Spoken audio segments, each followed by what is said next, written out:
We are a children's yoga network, and we are focused on providing high-quality yoga products and services that children love. We're going to share with you 3 essential tips for teaching kids yoga. And the first is meet kids where they are at. So I'm showing you meet kids where they are at. And the first thing I want to talk about is a little bit of classroom management. And that is one of the trickiest things when you're teaching kids. You can know all the yoga you want, but if you can't get the kids to listen, forget it. So to meet kids where they're at, we turn classroom management into a game. And this is actually a game that the yogis have used for centuries. And many of you know a type of meditation called kirtan, or call and answer meditation. Have you heard of that? Anyone put up your hand if you have? So quite a few. So we use that with kids in our yoga class to get their attention. So when I want your attention, I'm going to call you yogis. And you're going to show me you're listening by saying yes. And this is the same game. So you have to say yes the same way I say yogis. So if I say yogis like this, yogis, you say. And if I say yogi, yogi, Yes, yes. and if I say yoga, yoga, yogi, yogi, you say? Yes, yes, yes, yes. You got it. And now we're going to do a warm-up that is especially good for little kids. So we've got to meet little kids where they're at, and little kids like trains.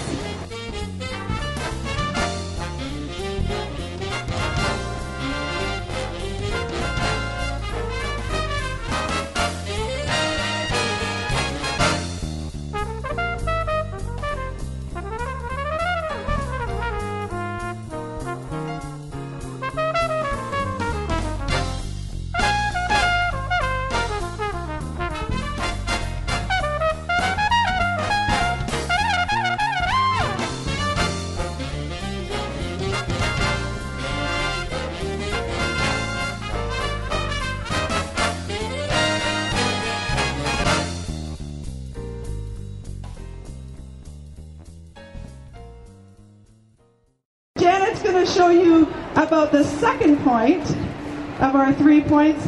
Get kids involved. Very good. So boys and girls and adults, I have a special book here to share with you today called What I See, I Can Be. But before we start doing the yoga poses, there is one ground rule that we need to review, and that is the smile rule. If you are smiling as you're doing a yoga pose, and you're in a beautiful yoga pose and you're smiling, how does your body feel? Everyone, it feels good. But if you're doing a yoga pose and you have a look like this on your face, how does your body feel? Not good. So we need to respect our bodies, and if we can't smile, then it's time to come out of the yoga pose. So let's begin. We're going to start with the mountain pose, and it says, what I see, I can be. I see a mountain. I can be a mountain stretching high into the sky. Put up your hand if you know a name of a mountain. Does Canada have mountains? Yes? Can I hear? Does anyone have a name of a Canadian mountain? The Rocky Mountains. Fantastic. So let's all stand up and let's be the Rocky Mountains here in Toronto. So I plant my feet into the ground and I make my shoulders big and broad. I lift my arms into the air and I feel my fingertips stretching through the clouds. I relax my body, very good, and stand very straight and still. I breathe very deeply, and as I breathe out, I move the clouds with my breath. So let's all move the clouds with our breath. Take a nice deep breath in. And then it snowed this morning, so we need to get rid of all of these clouds that have come over Toronto. So let's blow them away. Fantastic. And all together we're going to say, I am a mountain. All together, I am a mountain. So let's shake our mountain tops off. Now, I'll bet some of you know of a special kind of mountain that explodes. What's a special kind of mountain that explodes? Do you know? A volcano. So let's all be volcanoes. We're going to start in squat, in the squat pose, and we're going to be what we hear deep in the depths of the earth.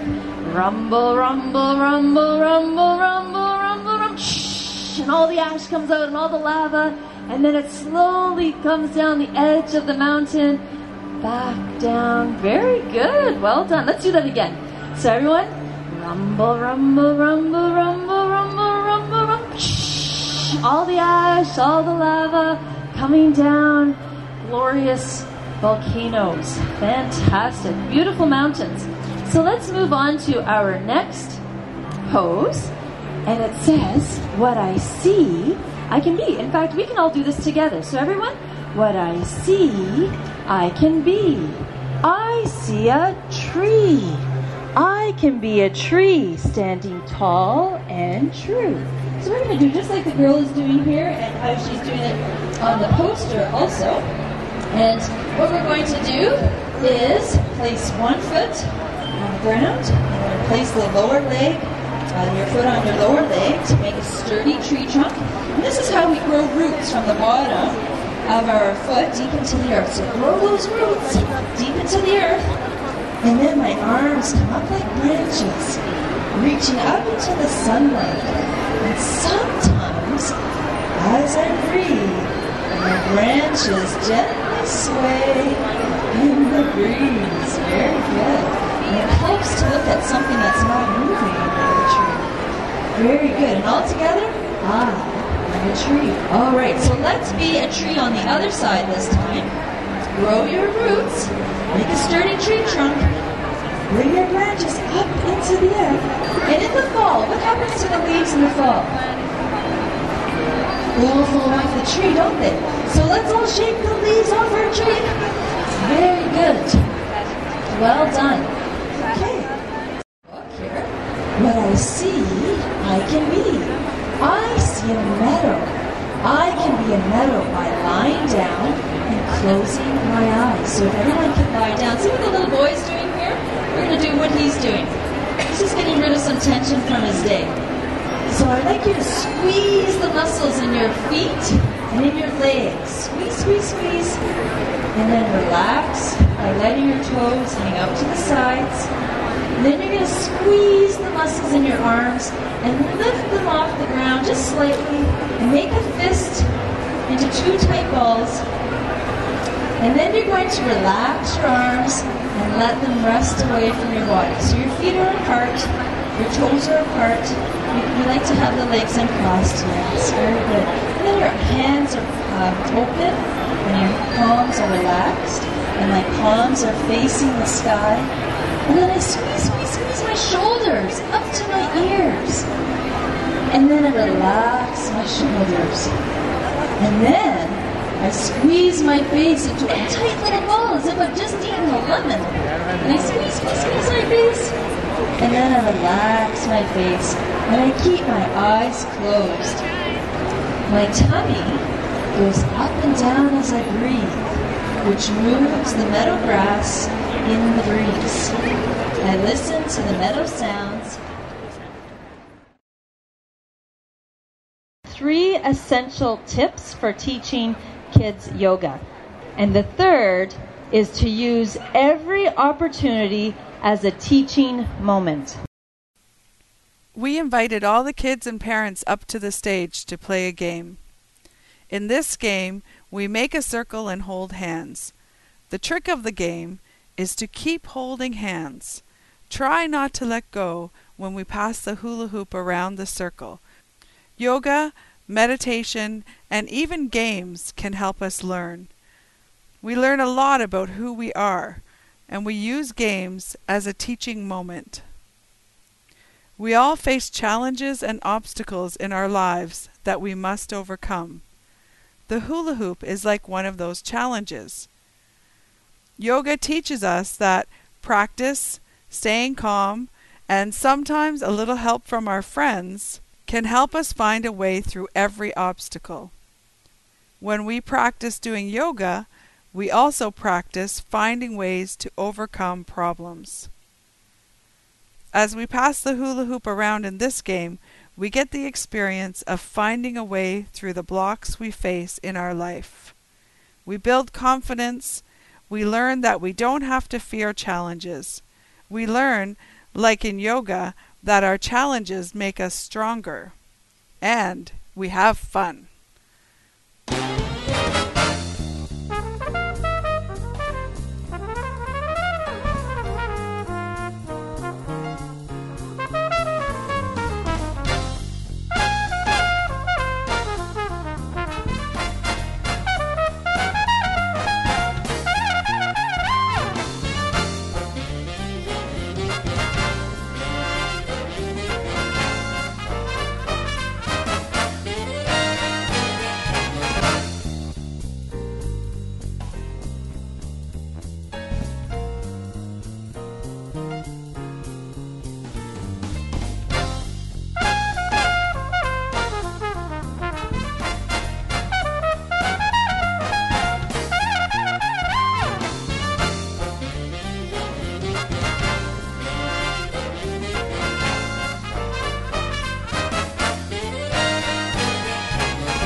But I went to go stand there, and it was just really, really amazing to watch the synchronicity between the adults and the kids in the choo-choo song especially. It was just it was a great feeling of oneness, and it was a lot of joy that came up for all of them. And the little kids were having so much fun, and I think they were taking it so much more seriously because of the adults, and it was wonderful to watch. And who were the teachers? Aruna Humphreys and Janet Williams. Thank you.